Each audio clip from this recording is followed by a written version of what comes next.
A ação no Supremo Tribunal Federal que julga uma possível tentativa de golpe de Estado tornou réus o ex-presidente Jair Bolsonaro e outros 7 aliados. Entre eles, o ex-ministro da Justiça e ex-secretário de Segurança Pública do Distrito Federal, Anderson Torres. E para falar sobre as estratégias de defesa do ex-ministro nesse caso, a gente conversa neste momento com o advogado dele, Elmar Novak.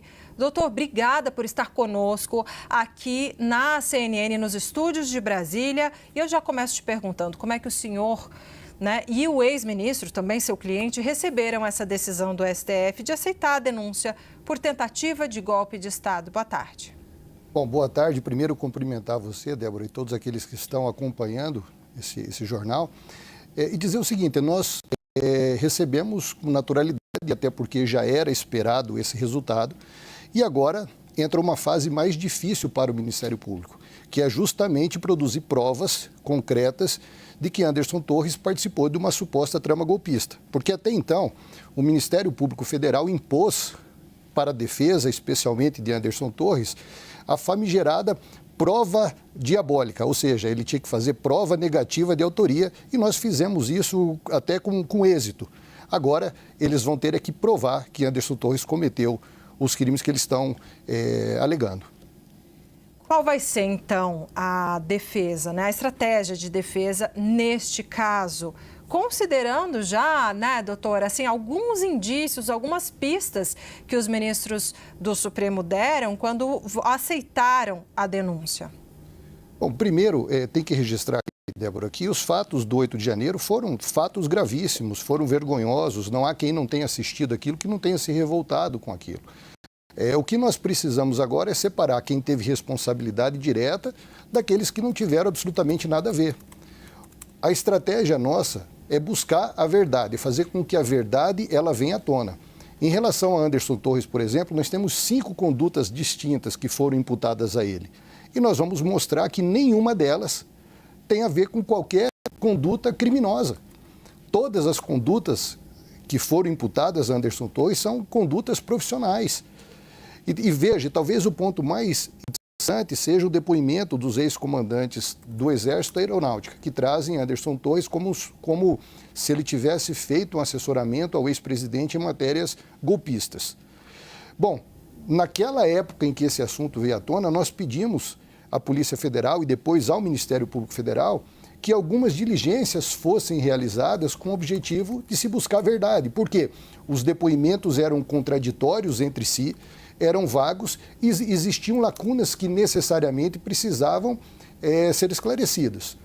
O Ministério Público optou em desconsiderar esse pedido e, de modo temerário, oferecer a denúncia. Nós temos, por exemplo, um dado que foi, inclusive, discutido no dia em que as denúncias foram recebidas, que fala sobre a entrada e saída do Palácio. Ficou claro que em nenhum momento o Anderson Torres esteve no mesmo horário, no mesmo local, com os comandantes. Então, como se deu esse assessoramento? Foram várias reuniões, foi apenas uma reunião, em que matéria ele assessorou? Então, a coisa ficou muito vaga, foi muito feita de qualquer modo. O que nós vamos agora é buscar esclarecer a verdade. Vou chamar aqui para a nossa conversa, doutor, o Theo Cury, nosso analista, inclusive já agradecendo que viabilizou essa entrevista. Theo. Obrigado, Débora. Doutor, boa tarde. Obrigado pela participação e pela visita aqui na CNN. Agora, levando em consideração a abertura da ação penal, estreia uma nova fase nesse processo, principalmente para a defesa, também para o Ministério Público Federal, obviamente, mas eu queria, na avaliação do senhor, o que pode ser feito agora para tentar reverter a situação do seu cliente, uma vez que, e aí é um dos principais pontos que pesa contra ele, e é uma das principais provas obtidas nessa investigação, é a minuta do golpe, encontrada no armário dentro da casa dele naquela operação deflagrada em janeiro de 2023. É um dos principais pontos dessa investigação. De que maneira reverter essa situação, levando em consideração algumas dessas provas colhidas pela Polícia Federal? Bom, boa tarde, Theo. Foi bastante oportuno você citar isso, porque, como disse, no dia da minha sustentação no Supremo Tribunal Federal, tentaram dar um peso descomunal a essa minuta. Ela é uma minuta, primeiro, apócrifa, é uma minuta totalmente totalmente absurda. Se você lê, mesmo sem conhecimento jurídico, vê que é totalmente impraticável, não tem absolutamente nada a ver com a Constituição e as leis do país. É uma minuta que não tem valor jurídico, que vinha circulando, vinha sendo distribuída para diversas autoridades e que, inclusive, já estava na internet desde dezembro, antes dos atos de 8 de janeiro, antes de ser descoberto uma minuta na casa do ex-ministro. Portanto, essa minuta ela não tem nenhum valor legal. Inclusive, um fato grave é que no relatório da Polícia Federal, eles dizem textualmente, Anderson Torres mentiu quando disse que a minuta estava na internet desde dezembro. Ora, nós fomos olhar, fomos pesquisar e vimos que a minuta de teor idêntico continua na internet, ou seja, ela está na internet. Então nós fomos até um cartório, fizemos uma ata notarial para mostrar isso. Porque se tivesse mesmo interesse em se buscar a verdade, certamente a Polícia Federal ia descobrir quem inseriu na internet essa minuta. E sim apurar a responsabilidade. Então essa minuta, eles procuraram dar um peso descomunal, porque é a única coisa que resta para a Polícia Federal. Foi a única coisa que eles podem se apegar. Mas se você for analisar, não tem valor jurídico nenhum. Aquela minuta nunca serviu de parâmetro para qualquer discussão. E aí nós vamos, ao longo da instrução, e essa fase é uma fase bastante importante, uma fase delicada, nós vamos demonstrar todas as inconsistências da denúncia em relação a Anderson Torres. E as ilações que foram lá colocadas. Por exemplo, um trecho da denúncia diz que Anderson Torres deliberadamente resolveu se ausentar de Brasília para que a bagunça acontecesse. Ora, isso é uma irresponsabilidade grande. Por quê? Porque Anderson Torres tinha planejado as suas férias desde julho do ano seguinte. Em novembro do ano seguinte, do ano anterior, em novembro ele comprou as passagens para si e para sua família, quando sequer havia qualquer cogitação de algum movimento ou alguma manifestação em Brasília. Portanto, tudo isso nós conseguimos provar, nós juntamos provas no processo e isso não foi considerado. Disseram também, um fato relevante, disseram, por exemplo, que Anderson Torres havia deliberadamente, em discussões, que ele havia deliberadamente se desfeito do celular dele. Ora, isso é uma inverdade, porque o que havia no celular de Anderson Torres era a maior prova do seu espírito democrático e apaziguador. Tanto é verdade que a defesa entrega, então, as senhas da nuvem do seu telefone e as senhas do seu e-mail. Não foi dito uma palavra sequer em relação a isso. E o que aconteceu com o celular dele mesmo, doutor? Ele extraviou, ele perdeu o celular, perdeu documentos, perdeu a chave do quarto no desespero de quando recebeu a notícia. Mas ele entregou essas senhas e nenhuma palavra foi dito. Por quê? Porque tudo que foi encontrado era positivo em relação a Anderson Torres. E outra coisa que prova que nós estamos falando a verdade é que as conversas que Anderson Torres teve com diversos interlocutores que tiveram as suas senhas quebradas, os seus telefones apreendidos, mostram que Anderson Torres tentou a todo custo evitar, por exemplo, as invasões e demonstrou, por exemplo, o seu espírito democrático. Se pegar, por exemplo, quando na véspera, no dia 7 de janeiro, na véspera dos atos do 8 de janeiro, ele teve uma conversa com o seu secretário substituto, o Fernando, e Fernando o tranquilizava, dizendo que estava tudo tranquilo no DF, porque as informações naquele momento eram essas. Veja, e aí outras conversas que tem lá, e são inúmeras. Quando ele disse, olha, não deixe chegar no Supremo, quem tem o espírito golpista vai estar preocupado com uma instituição. Então, nada foi encontrado que comprometesse Anderson Torres. Vocês pretendem utilizar essas mensagens durante o curso da ação Lógico. penal? Faremos isso até para desconstruir a narrativa que foi feita em relação a Anderson Torres. Porque o órgão penal, ele tem uma responsabilidade muito grande, porque ele vai ter que provar tudo aquilo que ele está dizendo, e as provas precisam ser contundentes. Por exemplo, disseram a Anderson Torres se omitiu em relação aos atos de 8 de janeiro, sendo secretário. Vamos lá.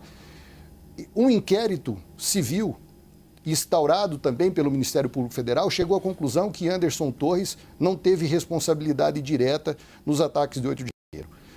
E por que isso? Porque eles avaliaram todas as medidas que foram tomadas pelo então secretário.